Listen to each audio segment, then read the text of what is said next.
নারীদেরকে নিয়ে যারা অসম্মানজনক কথা বলেন তাদের জন্য। আমার নারীদেরকে সারা বছর বেশ্যা বলে গালি দিয়েছেন, সারা বছর সোশ্যাল মিডিয়ায় আমার নারীদেরকে বেশ্যা বলেছেন, আর আজ ঝাড়ু মিছিল খেতে হচ্ছে।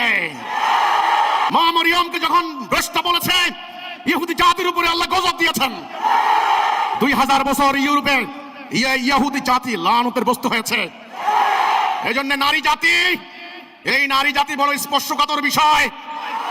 এদেরকে অবজ্ঞা করলে, এদেরকে অসম্মান করলে, এদের অধিকার ধ্বংস করে দিলে, এদের সাথে ছলনা করলে, প্রতারণা করলে আল্লাহর স্পেশাল লানতের সম্মুখীন হবেন।